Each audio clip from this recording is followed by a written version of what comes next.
Il n'y a qu'une seule question intéressante en philosophie, et je ne le pense pas vraiment, mais je trouve que ça sonne drôle. La question intéressante est: qu'est-ce que cela signifie de vivre une vie finie et fragile dans un univers infini et éternel?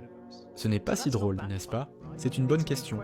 Je pense que la réponse est, d'une certaine manière, paradoxale. Bien que nous soyons définitivement physiquement insignifiants, la Terre n'est qu'une planète orbitant autour d'une étoile parmi 400 milliards d'étoiles dans une galaxie, parmi 2 trillions de galaxies dans une petite portion de l'univers, n'est-ce pas? Donc, nous sommes définitivement minuscules et on ne peut pas contester cela. Nous ne sommes que de minuscules poussières. Mais si tu réfléchis à ce que nous ne sommes que des assemblages d'atomes, n'est-ce pas?